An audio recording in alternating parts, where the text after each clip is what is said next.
बिस्मिल्लाहिर्रहमानिर्रहीम नहमदुहु व नुसल्ली अला रसूलिहिल करीम अम्मा बाद। मोहतरम भाइयों, बुज़ुर्गों, दोस्तों, अल्लाह के फ़ज़ल व करम से आज हमने 29वीं तरावीह पढ़ी है और मैं आप लोगों को आज 27वें पारे की तफ़सीर सुनाना चाहता हूँ। इसलिए कि कल मैंने 27वें पारे की तफ़सीर बयान की थी, लेकिन वह एक आयत में ही हमारा तफ़सीर का पूरा बयान हो गया था। 27वें पारे में अल्लाह तबारक व तआला ने सूरह क़मर नाजिल फ़रमाई है। इक़्तरबतिस साअतु वन्शक़्क़ल क़मर। ये जो सूरत है मेरे मोहतरम बुज़ुर्गों, इसके शान नुज़ूल के बारे में अल्लामा इब्न कसीर रहमतुल्लाह अलैहि ने लिखा है कि अल्लाह के प्यारे नबी सल्लल्लाहु अलैहि वसल्लम को जब अल्लाह ने नबूवत अता फ़रमाई तो मुशरिकीन मक्का जो थे वो हुज़ूर पाक सल्लल्लाहु अलैहि वसल्लम से अलग अलग तरह के सवालात करते थे।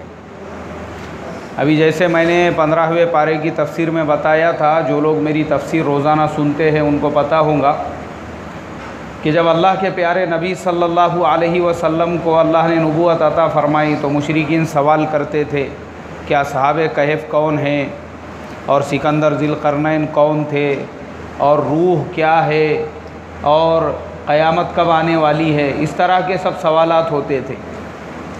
उन्हीं सवालात में से यानी हुजूर को परेशान करना, देखना, जांचना ये अल्लाह के नबी है या नहीं है,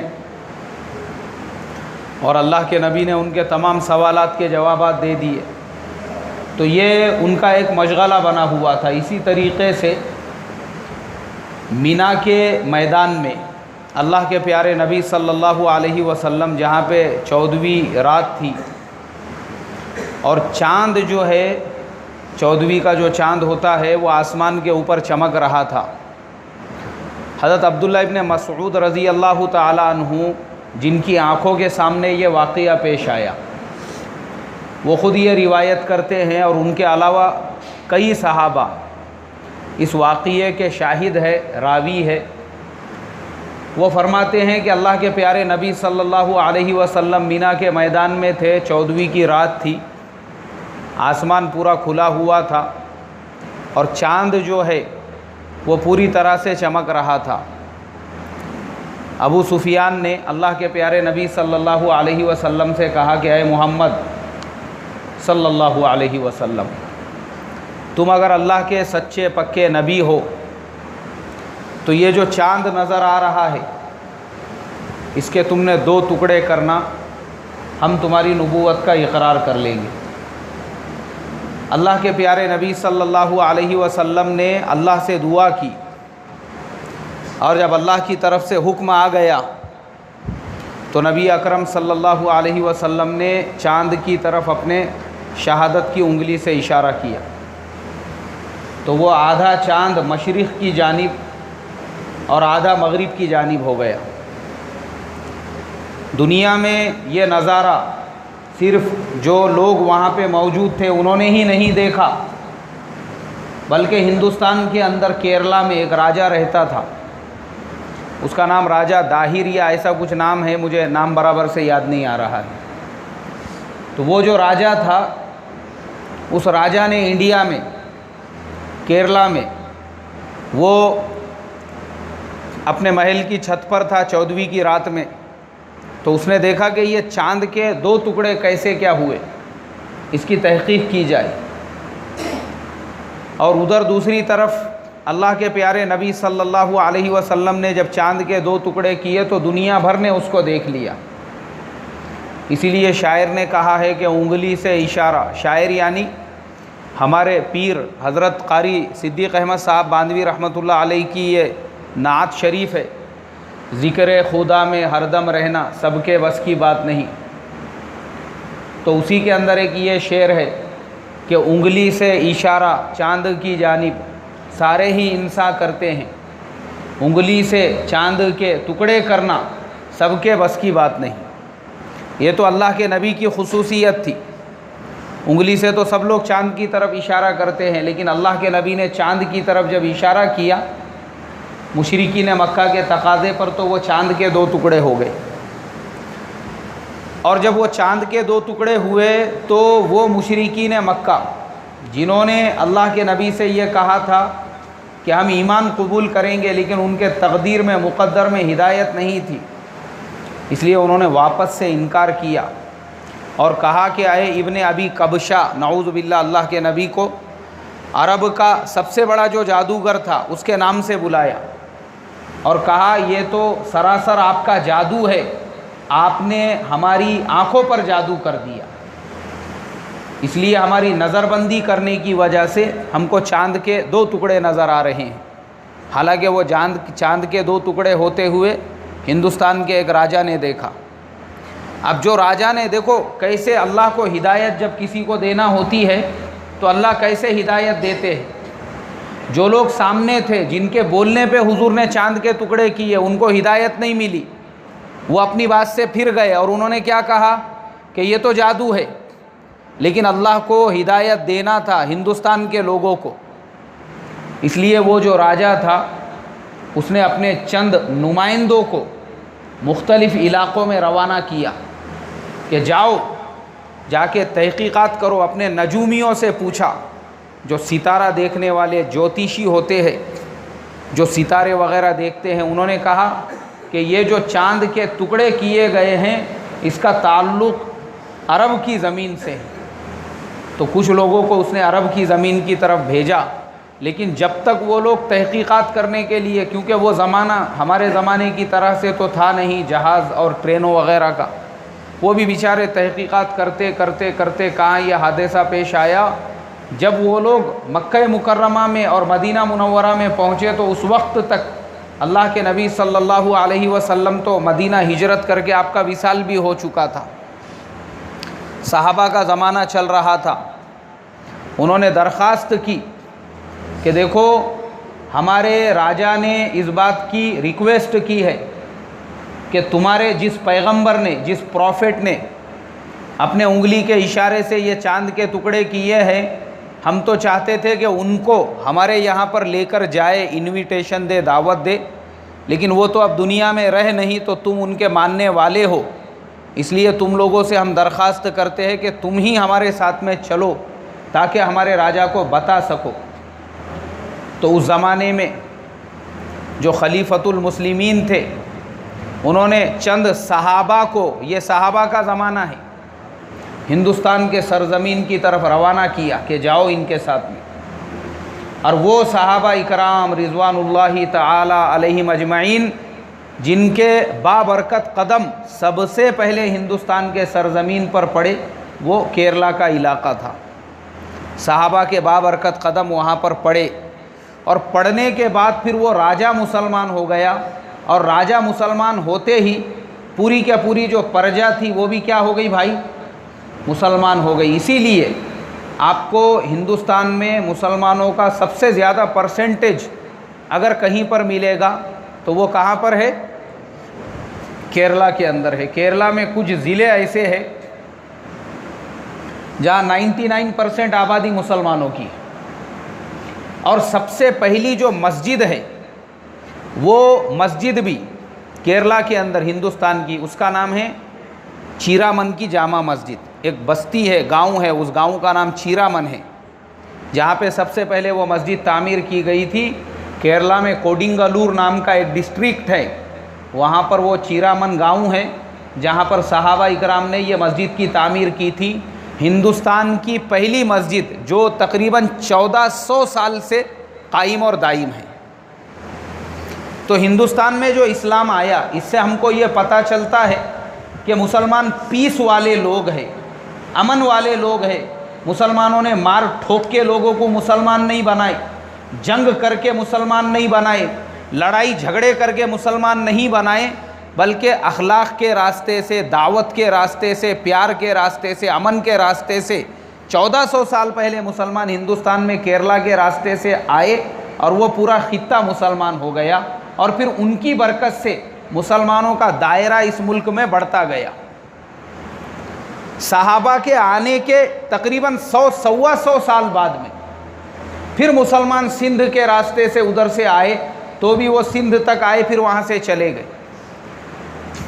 ये पूरी तारीख़ है हमारी।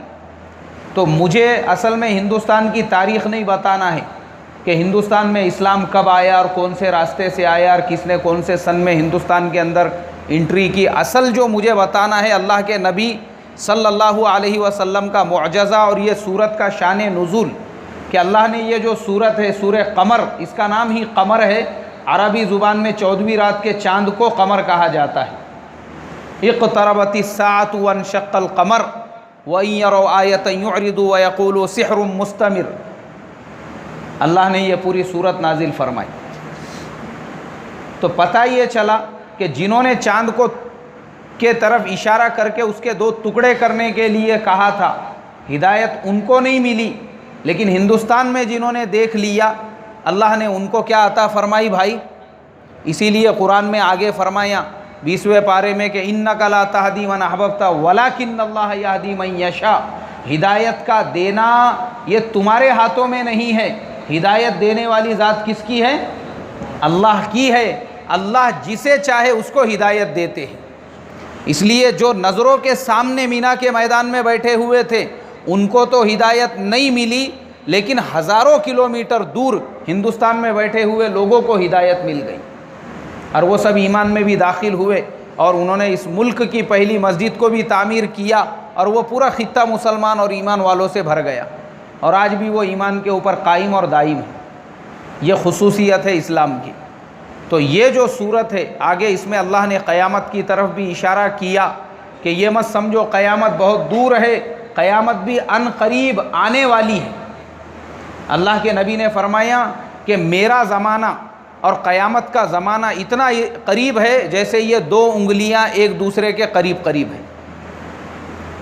जैसे ये 2 उंगलियां एक दूसरे से करीब करीब है, ऐसे ही मेरा ज़माना क़यामत से इतना करीब है। इसीलिए आज के ज़माने में क़यामत की वो तमाम निशानियाँ जो अल्लाह के प्यारे नबी सल्लल्लाहु अलैहि वसल्लम ने फरमाई थी कि जब तुम देखो औलाद अपने माँ बाप से बगावत करने लगे तो समझ जाओ कि क़यामत करीब है।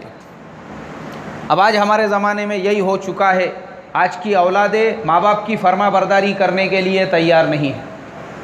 आज के ज़माने में माँ बाप जितना अपनी औलाद से परेशान है उतना किसी से भी परेशान नहीं है।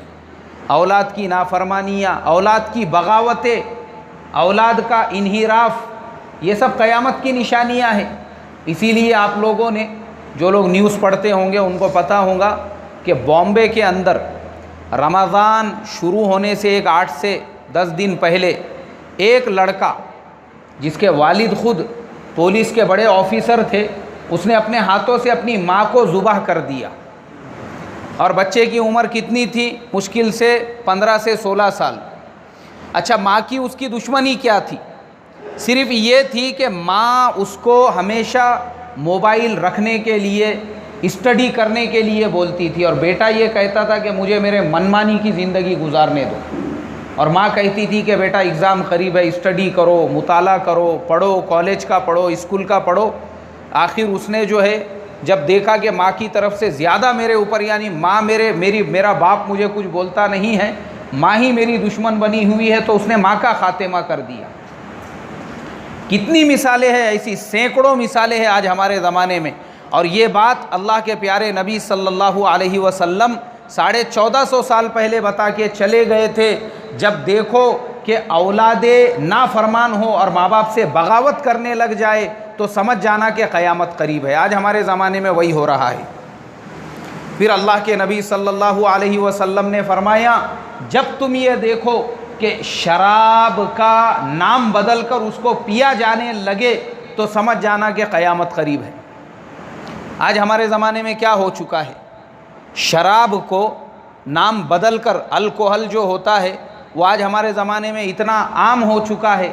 बहुत सारे हमारे नौजवान वो बॉडी बनाने के लिए एनर्जी ड्रिंक पीते हैं। उसका नाम एनर्जी ड्रिंक है, लेकिन वो क्या है? शराब है, उसमें अल्कोहल मिला हुआ है। आज हमारे नौजवान बहुत सारे ऐसे मशरूबात मार्केट के अंदर आ चुके हैं कोल्ड ड्रिंक्स के नाम से, और पता नहीं क्या क्या नामों से हम लोग कोल्ड ड्रिंक समझ के पी रहे हैं, और उसके अंदर क्या मिली हुई है भाई? शराब मिली हुई है। इसी तरीके से बहुत सारे रेस्टोरेंट वगैरह जहाँ पे हमारे मुस्लिम नौजवान लंच डिनर वगैरह के लिए जाते हैं, तो वहाँ पर आपको ड्रिंक दिया जाता है लंच के साथ में या खाने के साथ में, और वो लोग उन्होंने उसका नाम चेंज किया हुआ है। जैसे जो लोग शराब पीने वाले रहे उनके लिए तो अलग एलान वो चीज़ दी जाती है, लेकिन और भी बहुत सारे नाम आजकल चेंज हो चुके हैं, मुझे वो सब नाम आते नहीं है, जैसे मॉकटेल है, मोहिते है, क्या है पता नहीं क्या क्या है। तो मैंने बाज़ाब्ता पूछा एक नौजवान से जो मॉकटेल बनाने वाला होता था, मैं बोला ये मॉकटेल क्या होता है? बोले ये मॉकटेल जो है ना सारे शरबतों को मिला के बनाया जाता है। मैं बोला इसके अंदर वाइन वगैरह कुछ नहीं डालते तुम लोग? नहीं, एक ढक्कन डालना पड़ता ना, बोले उसके अंदर भी मिलाना पड़ता, बोले उसके बगैर वो अधूरी है। देखो नाम शरबत का है और उसमें क्या मिला के पिलाया जा रहा है? शराब मिला के। मैं इसलिए बता रहा हूँ, हमारे बहुत सारे नौजवान हैं जो आईटी इंडस्ट्रीज़ में जॉब करते हैं, कॉरपोरेट इंडस्ट्रीज़ में जॉब करते हैं, कॉल सेंटर्स बीपीओ वगैरह में जॉब करते हैं। वहाँ पे हर 15 दिन को, महीने को एक मरतबा पार्टी होती है। किसी का बर्थडे है तो लंच की डिनर की पार्टी होती है, किसी का इंक्रीमेंट हो गया तो पार्टी होती है। कुछ ना कुछ ऐसे मौके आते रहते हैं जिसकी वजह से खाने पीने का मौका आता है। अब ऐसे टाइम पे हमारे मुस्लिम नौजवान क्या करते हैं? वो बोलते हैं कि भाई हम तो मुसलमान हैं, हमारे रिलीजन में अलाउ नहीं है, हम लोग ना बियर को हाथ लगा सकते हैं ना शराब को हाथ लगा सकते हैं। अरे ये शराब नहीं है, ये शरबत है, इसको मॉकटेल बोलते हैं। हमारे नौजवानों ने उससे परहेज़ करना चाहिए, क्योंकि वो मॉकटेल भी जो बनाया जा रहा है वो भी कैसे बनाया जा रहा है? शराब से महरूम नहीं। अल्लाह के नबी 1450 साल पहले बता के गए कि ऐसा ज़माना आने वाला है कि शराब को नाम बदल कर पिया जाएगा। आज नाम बदल कर पिया जा रहा है। एहतियात बहुत ज़रूरी है।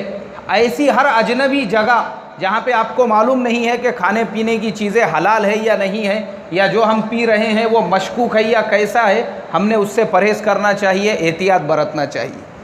अल्लाह के नबी 1450 साल पहले, और फिर अल्लाह के नबी ने फरमाया कि नाच गाना ऐसे आम होगा, हर घर के अंदर नाच गाना होगा।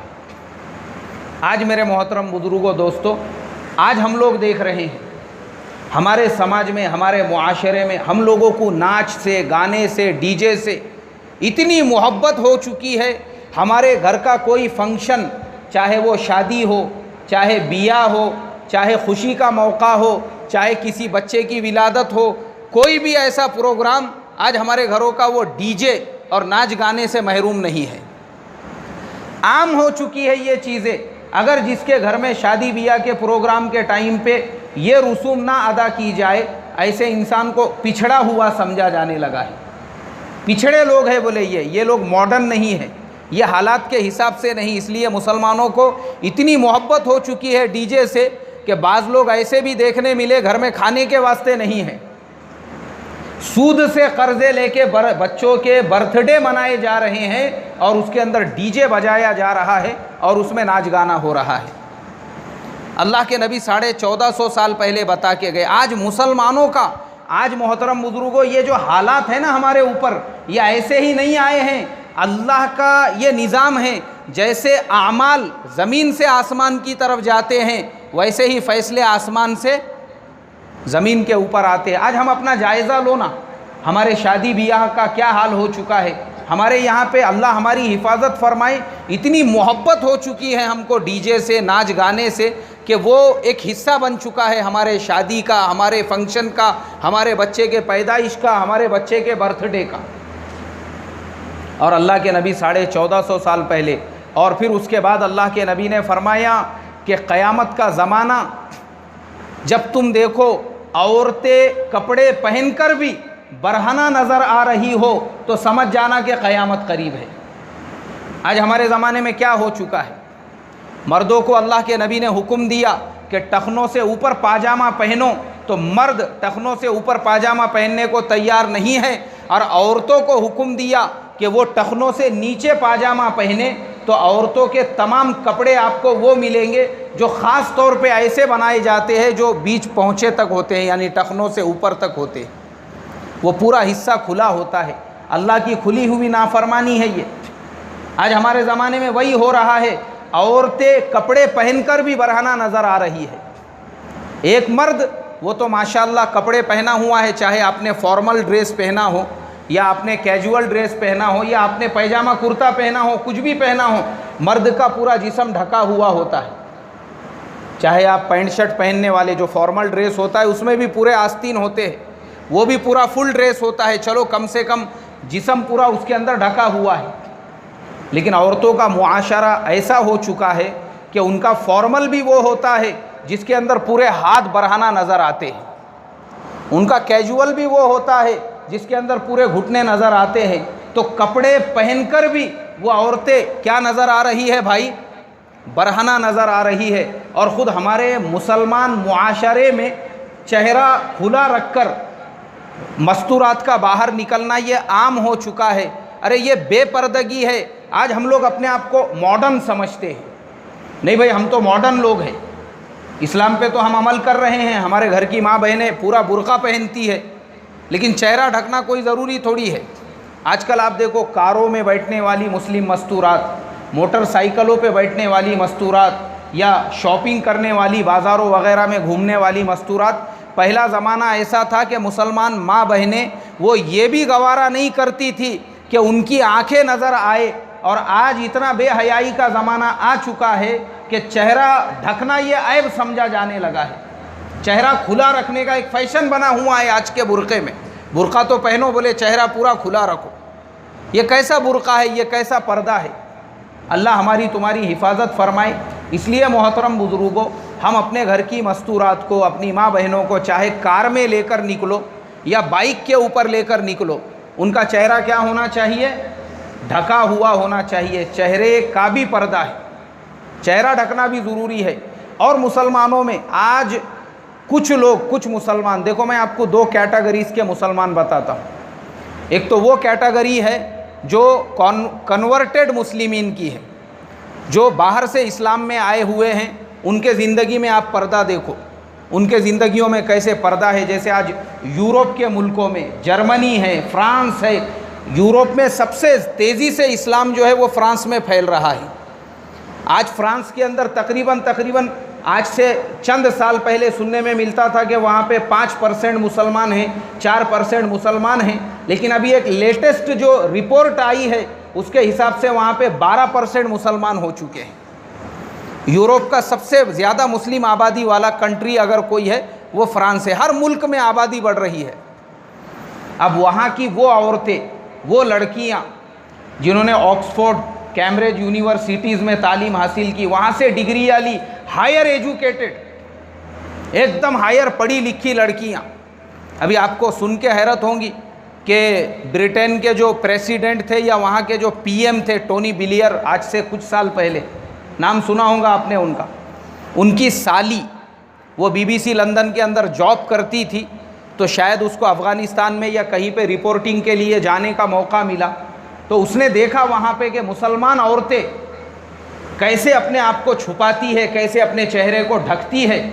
तो उसने वहाँ पे मुसलमान औरतों से वो पर्दे वग़ैरह को लेकर पहना कि भाई ये पहनने के बाद में कैसा फीलिंग आती है। तो उसको अपने अंदर एक अजीब सी एक यानी चेंजेस फील हुआ, महसूस हुआ कि ये बुर्का ये तो औरत को सिक्योरिटी देता है। इसलिए कि जो औरत बरहना होती है, बग़ैर बुर्क़े के, बग़ैर पर्दे के, मर्द वहशी भेड़ियों के जैसा उसको देखते रहते हैं। मर्दों की गंदी नज़रें उसके ऊपर पड़ती है। लेकिन वही औरत अगर पर्दे में आए, बुर्क़े में आए, कोई उसको नज़र उठा के भी नहीं देखता। वो वापस जब यूके आई, उसने बाज़ाब्ता मीडिया के सामने इस्लाम को कबूल किया, और कबूल करने के बाद पूरे पर्दे को एक्सेप्ट किया। बहुत सारे वीडियोज़ हैं उनके यूट्यूब के ऊपर कि आफ्टर यानी कन्वर्टेड, इस्लाम में कन्वर्ट होने के बाद, होने के बाद में उनकी ज़िंदगी में कैसे चेंजेस आए। उन्होंने पूरा पर्दे को इख्तियार किया। अभी सोचो, वक्त के वज़ीर आज़म की साली, हमारा क्या हाल है हिंदुस्तान के अंदर? हमारा हिंदुस्तान में, जज़ाकल्लाह,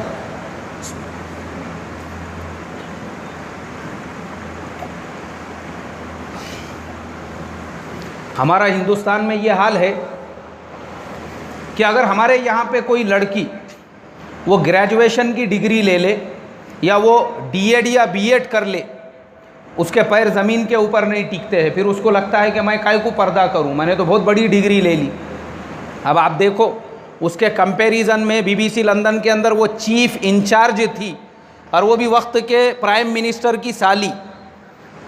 दुनिया की तो कोई कमी का सवाल ही नहीं पैदा होता, क्योंकि वहाँ पे ऐसा है, यूरोपियन मुल्कों में पैसे और ये चीज़ों की कोई कीमत नहीं है। वहाँ पे अल्लाह ताला ने ऑलरेडी उनको इतना दिया हुआ है कि वहाँ पे अगर आप जॉब नहीं करते हैं और आपने गवर्नमेंट ऑफिस में अपना रजिस्ट्रेशन कराया कि भाई मैं तो ग्रेजुएट हूँ, मेरे पास कोई जॉब नहीं है, मैं जॉब लेस हूँ, तो वो वहाँ के जॉब लेस को घर बैठे इतना भत्ता देते हैं, हमारी इंडियन गवर्नमेंट ज़िले के कलेक्टर को सैलरी भी नहीं देती होंगी,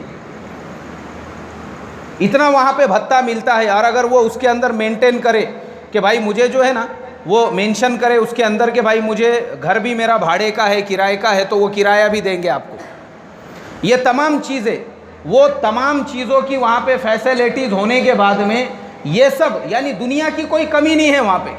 वहाँ पे अगर किसी के घर में फ्रिज ख़राब हो गया, हम लोग बोलते चलो उसको OLX पे बेचेंगे, बोले वहाँ पे उसको उठाते और कचरे के पास में ला के रख देते। अच्छी अच्छी घर की जो चीज़ें हैं वो नहीं अगर यूज़ में आ रही है या चेंज करना है या पुराना वर्जन है या पुराना मॉडल है, उसको उठाओ डस्टबिन में ला के डाल दो।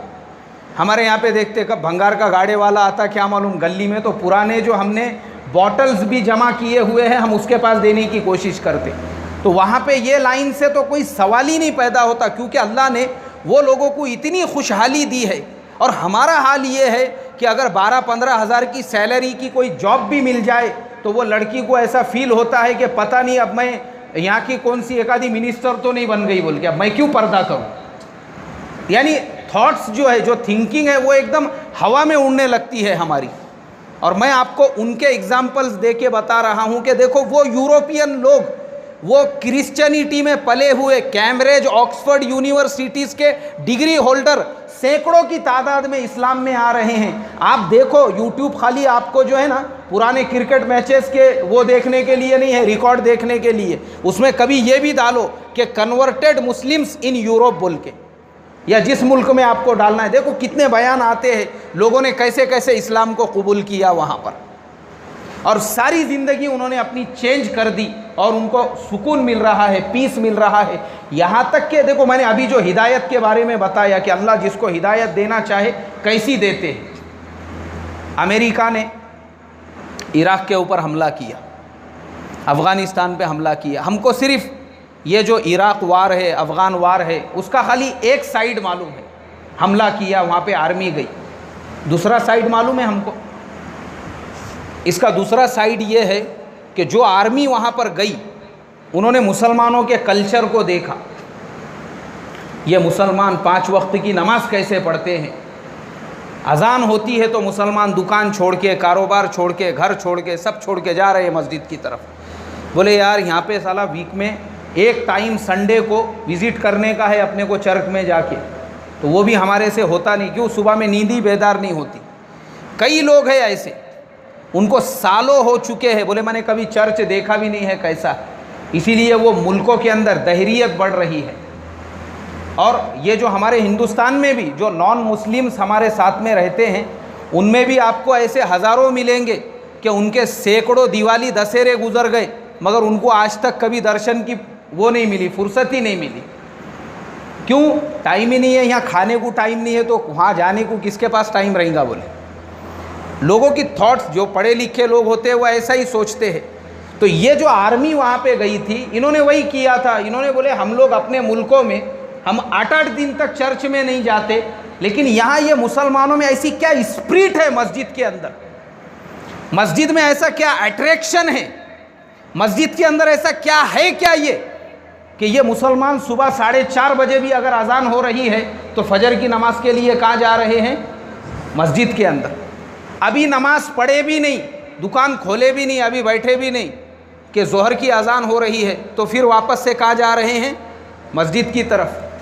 अभी वो ज़ोहर की नमाज भी नहीं हुई, लंच करके बराबर से फारिग भी नहीं हुए, फिर एक और अजान हो गई, फिर मस्जिद की तरफ। उन्होंने बोले ये क्या करते क्या है मस्जिद के अंदर जाके? तो ये जितनी आर्मियाँ वहाँ पर गई थी, ये लोग मस्जिदों में जाकर वहाँ पे देखने लगे कि मस्जिदों में होता क्या है। और जब इन्होंने मस्जिदों को देखा, मुसलमानों की नमाज को देखा, वो दिली और रूहानी सुकून को देखा, उसके बाद आपको मालूम होना चाहिए ऐसे हज़ारों आर्मी के जवान हैं जो अमेरिका ने इराक़ और अफ़गानिस्तान में भेजे थे, वापस जब अपने मुल्कों को पहुँचे तो वो यहूदी और नसरानी नहीं थे, वो कौन हो चुके थे भाई? मुसलमान हो चुके थे। इसीलिए वो शेर है, खुदा की देन का। मूसा से पूछिए अहवाल कि आग लेने को जाए, पैगंबरी मिल जाए। मूसा अलैहिस्सलाम पहाड़ पे आग लेने गए थे और अल्लाह ने उनको वहाँ पे क्या दे दी? नबूवत अता फरमा दी। ऐसे ही ये लोग इराक़ और अफ़गानिस्तान में मुसलमानों को कैप्चर करने गए थे, अल्लाह ताला ने इनके ही दिलों को क्या कर दिया? इस्लाम से कैप्चर कर दिया, वो मुसलमान होके आए। और ये मैं नहीं बोल रहा हूँ, मैंने बाज़ाब्ता नेशनल ज्योग्राफिक चैनल के ऊपर 1 घंटे की एक आर्मी जवान की पूरी रिपोर्टिंग देखा, मुझे वो प्रोग्राम का नाम याद नहीं आ रहा है। उसके अंदर वो आर्मी नौजवान जो है वो अपना इंटरव्यू देने लगा, बोले मैं मौत के मुंह से कैसे वापस आया। उसमें उसने बताया मैं ज़ख्मी हो गया, मुसलमानों ने मुझे अपने गांव में लेकर गए। अब देखो, जो मुसलमान अमेरिकन आर्मी को देखते ही वहाँ पे जो है उनके दुश्मन होते थे, उन्होंने इसकी हिफाजत किए, उसको अच्छा किए, और फिर उसके बाद में जो है इसने उनकी नमाज़ें देखा, रोज़ा देखा, ये देखा। फिर मुसलमानों के साथ ये भी बोले मैं भी खड़े रह के नमाज़ पढ़ने लगा। मुसलमान बाद में हुआ, नमाज़ पहले ही शुरू कर दिया, बोले मैंने भी नमाज़ पढ़ने लगा। और फिर आखिरी जो उसके सेंटेंस थे कि आज मैं तुम्हारे सामने जो ज़िंदा हूँ ये अल्लाह की मेहरबानी और नमाज की बरकत से। और बोले मैं खुदा का करोड़ दर्जे शुक्र अदा करता हूँ, I am blessing about this because God given me Islam and बहुत सारी बातें उसने बताई। और उसके बाद में कहा कि मेरे पास कुरान है, मुझे इसका बहुत बड़ा फ़ख्र है कि मैं रोज़ाना कुरान पढ़ता हूँ। ये वो बोल रहा है जिसकी पैदाइश किसके घर में हुई भाई? जिसकी माँ ने उंगली पकड़ के जिसको चर्च लेकर गई हर हफ्ते पाबंदी से। जवान होने के बाद जब उसको इस्लाम का अल्लाह ने साया दिया, कुरान और नमाज उसको मिली, उसकी आंखों में आंसू और शुक्र अल्लाह का कि अगर मैं वैसे ही दुनिया से चले जाता था तो फिर मेरे हाथ में क्या रहता था। आज मेरे पास कुरान है, नमाज है, दीन है। तो ये उन लोगों की बातें मैं आपको बता रहा हूँ जिनको अल्लाह ने हिदायत दी। और हम ख़ानदानी मुसलमान, हमने कभी कुरान की तफसीर नहीं पढ़ी, कभी अहादीस नहीं पढ़ी, कभी दीन अपने घर में लाने की कोशिश नहीं की। हम उनके रास्ते पे चलना चाह रहे हैं तो हमारे घरों से दीन और इस्लाम कैसे निकलता जा रहा है, मैं बस उसका एक एग्ज़ाम्पल दे के अपनी बात ख़त्म करता हूँ। हमारे एक दोस्त है, उनके एक भाई IT कंपनी में जॉब करते हैं। वहाँ पर उनकी किसी लड़की से जान पहचान हुई और उन्होंने बोले चलो ये लोग भी मुसलमान हैं। फिर उन्होंने बात आगे बढ़ाई निकाह के ताल्लुक़ से और उनके घर पे रिश्ते की बात की। लड़की वालों ने कहा अच्छी बात है, दोनों का क्वालिफ़िकेशन भी एक है, जॉब भी एक ही जगह करते हैं, कोई प्रॉब्लम है ही नहीं, हमारी तरफ से तो बिल्कुल ग्रीन सिग्नल है। लड़के वाले भी खुश हो गए। अब लड़के वाले लड़की वाले ये तय हुआ एक दूसरे के घर पे आएंगे और एक दूसरे का घर वगैरह देखेंगे। लड़की वालों ने बोले अच्छी बात है, तो एक काम करो आप लोग हमारे घर पे आ जाना। लड़के वालों ने बोले ठीक है। अब लड़के वाले जो थे उनके घर की तमाम मस्तूरात वगैरह उनके घर पे पहुंची। पहुंचने के बाद में फिर लड़की वालों को उन्होंने अपने घर पे बुलाई, लड़की वाले उनके घर पे आए। आने के बाद में फिर वो बात थोड़े दिनों के लिए फ्रीज़ हो गई, दोनों की तरफ से कोई बातचीत ही नहीं हुई। फिर लड़के वालों ने उनको फ़ोन करके पूछे, बोले भाई क्या बात है, आप लोगों का कोई जवाब आया नहीं। लड़की वालों ने बोले भाई वो रिश्ता हमको मंजूर नहीं है बोले आपका।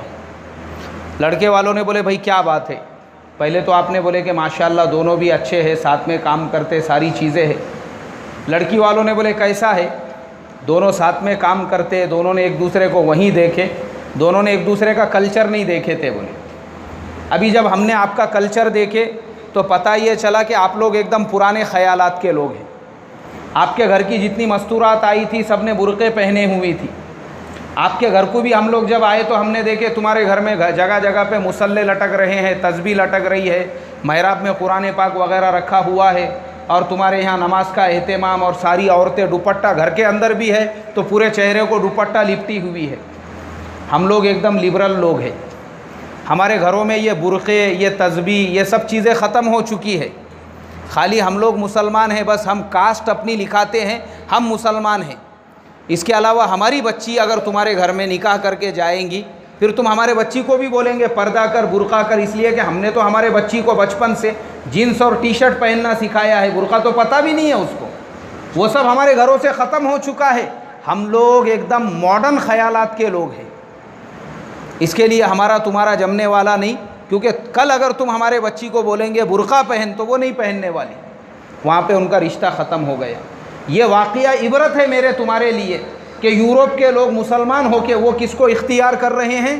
पर्दे को इख्तियार कर रहे हैं। और हम 4 पैसे आ जाने के बाद, बच्चे हायर एजुकेशन और बड़ी डिग्रियां लेने के बाद अपने पुराने जो मज़हब को और पुराने अपने जो दीन को हम भूल कर आज हम अपने आप को जो है उनसे भी ज़्यादा मॉडर्न समझने लग गए हैं। अल्लाह ताला ये ख़राबियों से, ये बुराइयों से मेरी तुम्हारी हिफाजत फरमाए और हम तमाम को हिदायत के वो रास्ते पर, कि अल्लाह ने चाँद के टुकड़े करने लगाया अरब वालों के लिए, लेकिन हिदायत किसको मिली?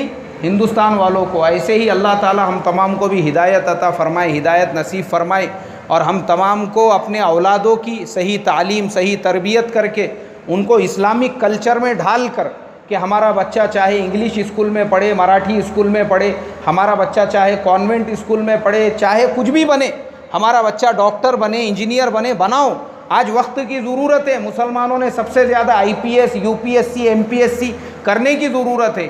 और ख़ुशी की बात है कि अभी जो गवर्नमेंट की लिस्ट आई है, हिंदुस्तान के हिस्ट्री में पहली मर्तबा 50 मुस्लिम बच्चे वो IAS यानी कलेक्टर बने हुए हैं। ये हमारे लिए फ़ख्र की बात है। हम तो चाहते हमारे बच्चों ने पढ़ना, आगे बढ़ना, लेकिन पहली शर्त ये है कि वो बच्चों ने मुसलमान भी बाकी रहना। क्या बाकी रहना भाई? हाँ, मुसलमान भी बाकी रहना। हमारी ज़िम्मेदारी बनती है हम दोनों चीज़ों को साथ में लेकर चले।